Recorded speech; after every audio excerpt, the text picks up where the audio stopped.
ये देखिए 222 कोई भी सदस्य अध्यक्ष की अनुमति से कोई ऐसा प्रश्न उठा सकेगी जिसमें या तो किसी सदस्य के या सभा के या उसकी किसी समिति के विशेषाधिकार का भंग अंतर्ग्रस्त हो। मैं इसके अंतर्गत अपनी कोई बात कहना चाहती हूँ। महोदय, बीते घटनाक्रम में सबसे पहले मैं सदन में मेरे द्वारा की गई किसी भी टिप्पणी से यदि किसी भी प्रकार से किसी को कोई ठेस पहुंची हो तो उसके लिए मैं खेद प्रकट कर क्षमा चाहती हूँ। परंतु मैं यह भी कहना चाहती हूँ, परंतु सुनिए, आप डिबेट मत कीजिए। परंतु मैं यह भी कहना चाहती हूँ कि संसद में दिए मेरे बयानों को तोड़ मरोड़ कर गलत ढंग से पेश किया गया है। मेरे बयान का संदर्भ कुछ और था जिसे गलत ढंग से इस रूप में प्रस्तुत कर दिया गया। जिस प्रकार से मेरे बयान को तोड़ा मरोड़ा गया है वो निंदनीय है। महात्मा गांधी द्वारा देश के प्रति सेवा कार्य का मैं श्रद्धा और सम्मान करती हूँ। मैं सदन को ध्यान दिलाना चाहूंगी कि इसी सदन के एक माननीय सदस्य द्वारा मुझे सार्वजनिक तौर पर आतंकवादी कहा गया।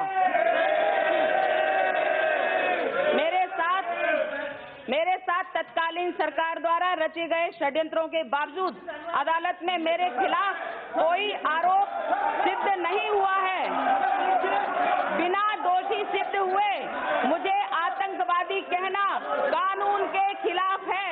कोई आरोप सिद्ध हुए मुझे आतंकवादी बताना एक महिला के नाते, एक सन्यासी के नाते, एक सांसद के नाते मेरे सम्मान पर हमला करके मुझे अपमानित करने का प्रयास किया गया है।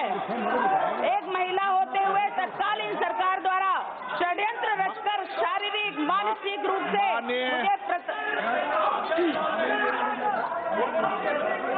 माननीय सदस्य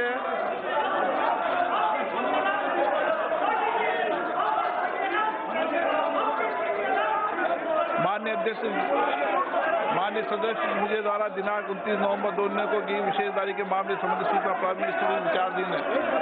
आप सुने, आप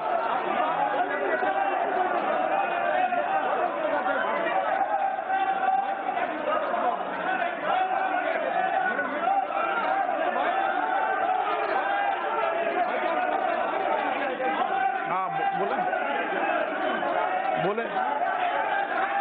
ये आशा थी, हमारी ये आशा था कि जब सदन की गरिमा की सवाल है तब जरूर कुछ ऐसा कदम। आपके मेंबर बिठाओ, जब बोलोगे ना आपके मेंबर को बिठाओ, आप बिठाओ पहले, आप मेंबर को बिठाओ ना, पहले मेंबर को बिठाओ, उनको सदन को ऑर्डर में आने दो, फिर बोलो। ऐसे तो नहीं लगता है। आप माननीय सर प्लीज बैठ जाइए, सदन को ऑर्डर में आने दीजिए। मैं स्पष्ट रूप से माफी, इस पर चर्चा नहीं करना चाहिए सर। हमें बोलना है, जो मर्जी हो बोलने को नहीं होगा। अनकंडीशनली आप जो मर्जी हो बोलने का नहीं होगा।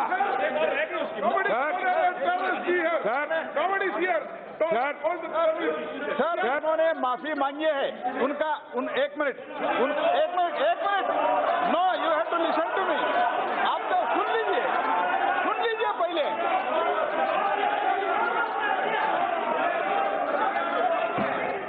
माफी मांगना चाहिए सर, ये हाउस को गुमराह कर रहे हैं।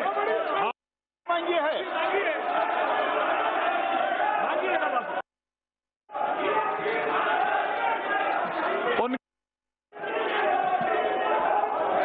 अध्यक्ष जी उनकी बात कुछ अधूरी रह गई है, उसमें वो माफी वाला विषय है, थोड़ा अलाउ कर दो। पहले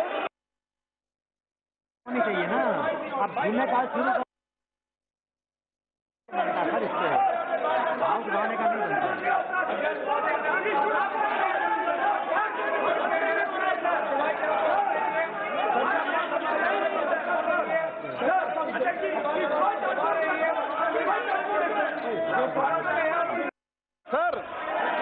सर फर्स्ट सेंटेंस में ही उन्होंने माफी मांगी है।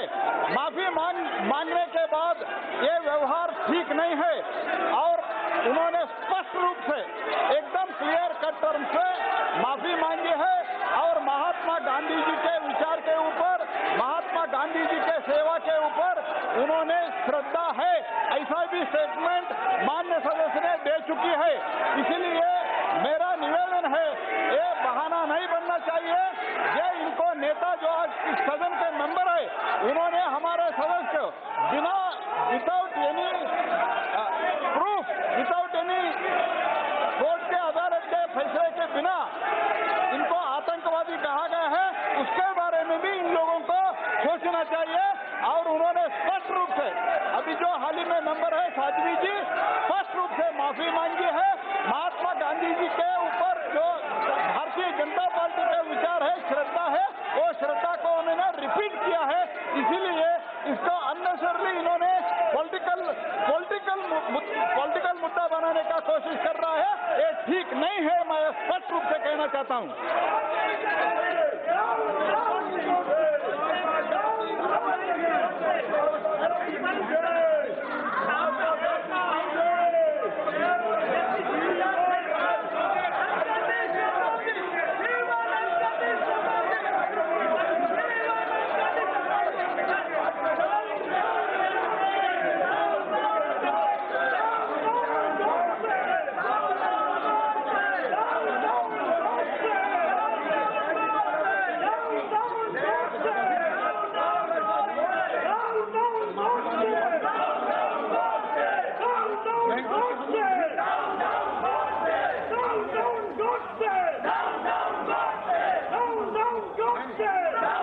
में दिए मेरे बयानों को तोड़ मरोड़ कर गलत ढंग से पेश किया गया है। मेरे बयान का संदर्भ कुछ और था, जिसे गलत ढंग से इस रूप में प्रस्तुत कर दिया गया। जिस प्रकार से मेरे बयान को तोड़ा मरोड़ा गया है वो निंदनीय है। महात्मा गांधी द्वारा देश के प्रति सेवा कार्य का मैं श्रद्धा और सम्मान करती हूँ। मैं सदन को ध्यान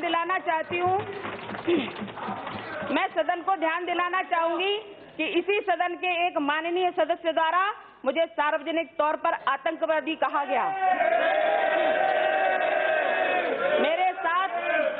मेरे साथ तत्कालीन सरकार द्वारा रचे गए षड्यंत्रों के बावजूद अदालत में मेरे खिलाफ कोई आरोप सिद्ध नहीं हुआ है।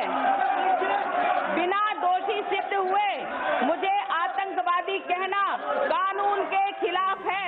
साथ साथ आप तस्वीरें देख रहे हैं कि लोकसभा में जबरदस्त नारेबाजी चल रही है इस पूरे प्रकरण को लेकर। प्रज्ञा ठाकुर जिन्होंने आज सफाई देने की कोशिश की, लेकिन उसके बाद फिर से लोकसभा में हंगामा शुरू हो गया है जो थमने का नाम नहीं ले रहा है। सड़क से लेकर संसद तक नहीं सर, स्पीकर महोदय, आपने जो महात्मा गांधी जी के बारे में कहा या कल जो डिफेंस मिनिस्टर ने कहा वो पूर्णतया सत्य है। लेकिन स्पीकर महोदय, इस सदन के सदस्य राहुल गांधी जी ने इस सदन के सदस्य प्रज्ञा ठाकुर जी के लिए जो आतंकवाद शब्द का यूज किया, इसीलिए 222 में वो प्रिविलेज बनता है। और मेरा आपसे आग्रह है कि राहुल गांधी जी के ऊपर प्रिविलेज मोशन जो है आप मूव करिए और उनके ऊपर जो है कार्रवाई करिए, क्योंकि आतंकवादी कहना उतना ही गलत है, उतना ही घटिया है कि सदन के सदस्य के लिए और खासकर महिला के लिए बोलना इनको शर्म आनी चाहिए। और कांग्रेस पार्टी को इस सदन में माफी मांगनी चाहिए और राहुल गांधी जी को आकर इस सदन में माफी मांगनी चाहिए, क्योंकि एक बहुत ही महत्वपूर्ण सवाल है। और एक महिला को आतंकवादी कहना, इस सदन के सदस्य को आतंकवादी कहना, वो महात्मा गांधी की हत्या से भी ज्यादा बदतर है। इसीलिए आप राहुल गांधी जी के ऊपर प्रिविलेज मूव करिए।